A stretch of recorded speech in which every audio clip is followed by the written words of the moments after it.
Safatli, após o colapso da União Soviética, em 1991, há exatamente 30 anos, houve uma corrente dominante favorável à conversão da esquerda em parte do sistema vitorioso, levando majoritariamente no ambiente de esquerda a abdicação da perspectiva revolucionária e da transformação socialista, como se realmente o capitalismo e a democracia liberal fossem o fim da história, retomando a afirmação do sociólogo Francis Fukuyama.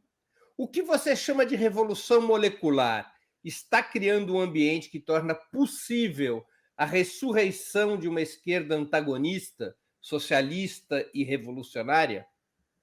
Olha, eu diria que ela nunca desapareceu, né? O que acontece é que ela foi completamente alijada do processo político nos últimos 30, 40 anos. É sempre bom lembrar, a última revolução que a gente conheceu foi a Revolução Nicaragüense, né?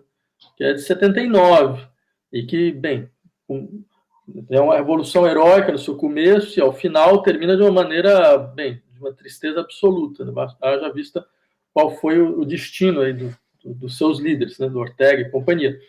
Mas eu acho que talvez seja nossa época, seja a primeira época histórica desde o final do século XVIII para o qual a noção de revolução não faz sentido. Ou seja, nós somos a aberração do processo histórico, entendeu? Porque, de uma certa forma, há a consciência de vários setores, sejam eles os setores mais explorados da sociedade, ou setores que estão ligados, digamos, a grupos, a classes mais privilegiadas, mas que recusam radicalmente o tipo de pacto que esse privilégio impõe, entendiam que a única possibilidade de emancipação social possível estava vinculada a uma transformação radical das estruturas de reprodução material da vida. Ou seja, não haveria emancipação sem revolução. O processo poderia ser lento, ele poderia ser complicado, ele poderia ser em dados momentos melancólico, mas em momento algum era a questão de abandoná-lo como uma espécie de dogma, como foi se consolidando a partir de um certo momento. Qual que é o resultado disso? O resultado disso é o que a gente está vendo aqui agora no Brasil. Então, quer dizer, veja, o tipo de genocídio ao qual nós estamos submetidos, ele não é simplesmente o resultado de uma reincidência do fascismo brasileiro, que é algo historicamente constituído. Se a gente pensar que, bem, pensa o que era a Ação Integralista Nacional nos anos 30 no Brasil. Era um grupo que tinha 1.200.000 membros. Você acha que eles desapareceram? Eles foram para o ar, foram para o espaço?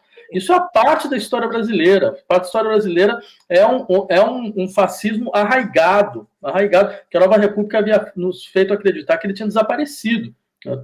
E que não era verdade. A gente vê agora voltando. E eu diria, eu não uso o termo de maneira retórica. Isso é uma descrição analítica. Se a gente quiser fazer uma análise do que é realmente todo o ideário e as ações de um governo como o governo Bolsonaro, analiticamente não tem como não colocá-lo dentro de uma categoria como fascismo, né?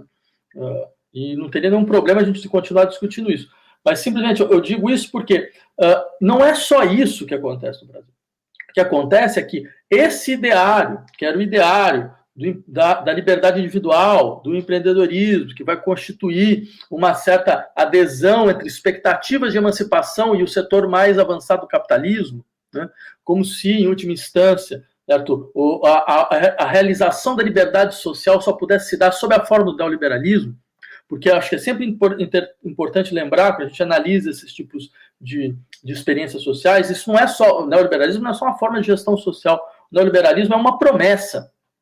Ele tem que ser entendido também dessa forma. A Thatcher, ela não só impôs derrotas fundamentais à classe trabalhadora, privatizando as minas e tudo aquilo que a gente conhece.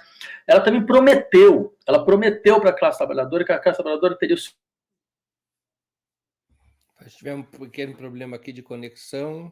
Que 5 anos depois, os trabalhadores tiveram que vender a casa porque não tinham mais nenhuma condição de sustentá-las, e ficaram sem nada, né?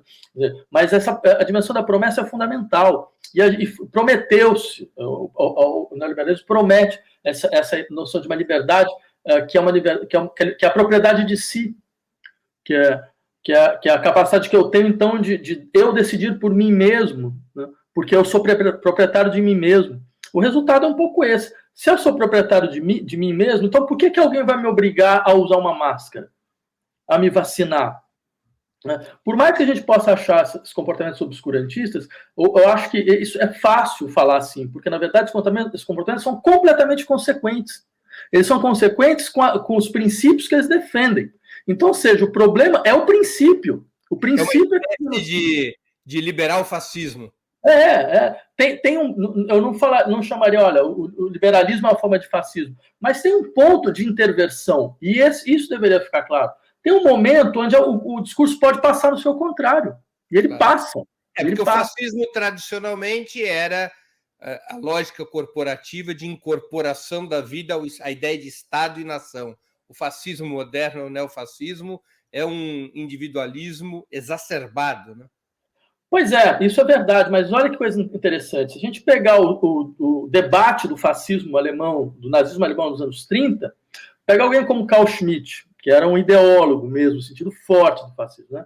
Pega o que ele fala em 32 sobre o problema fundamental do Estado alemão. Ele diz que o problema do Estado alemão é que o Estado é um Estado total. Ele está em todos os lugares. O que significa estar em todos os lugares? Significa que todos os setores da vida social procuram o Estado para se defender. Então, isso cria uma paralisia. Então, qual que é a solução que o Schmitt propõe? Um outro Estado total, mas um Estado total que libera a sociedade para a liberdade econômica, mas para isso ele precisa despolitizar a vida social, ele precisa destruir todos aqueles que são contrários a essa ideia de liberdade econômica, que é própria, aí eu insistiria, que é própria do nazifascismo também.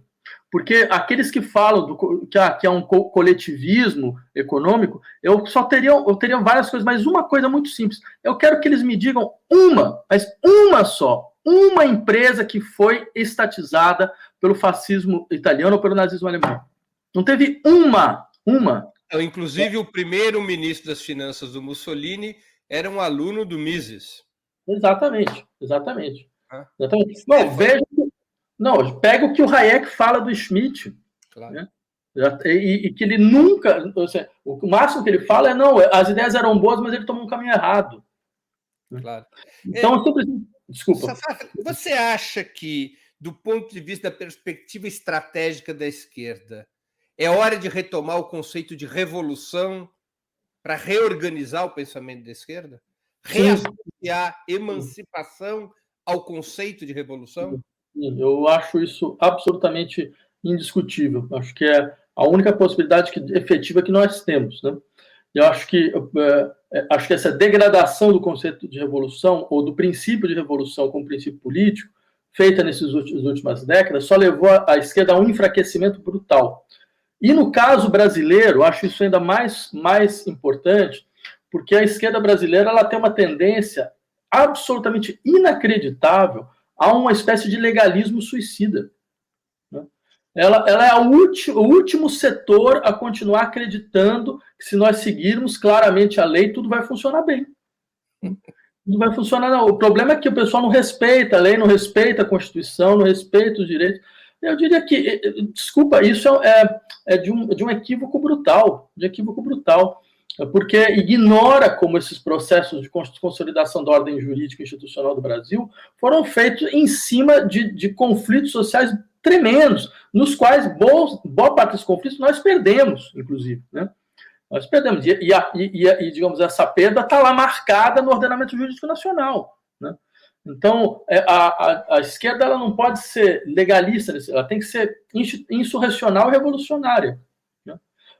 Sob o risco de acontecer o que aconteceu já uma vez, né? Eu, quando fui editar os textos do Marighella, né? Bem, primeiro eu fiquei absolutamente impressionado, porque eu falei, mas não é possível. Quer dizer, são textos analíticos extremamente bem articulados, né? E isso desapareceu do debate da esquerda nacional.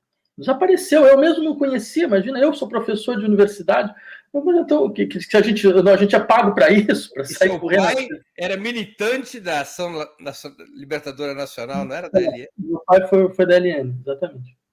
E aí, bem, mas o interessante é que quando ele faz a análise do golpe de 64, ele diz, olha, o problema todo foi que a gente apostou numa saída negociada, numa espécie de negociação segura e lenta, de um processo seguro e lento de transformação. O PCB tinha tinha uma capacidade de mobilização enorme, e o resultado foi que a gente não estava nem preparado para o golpe. Teve um golpe e ninguém nem estava preparado. Quer dizer, qual é o risco de acontecer isso mais uma vez?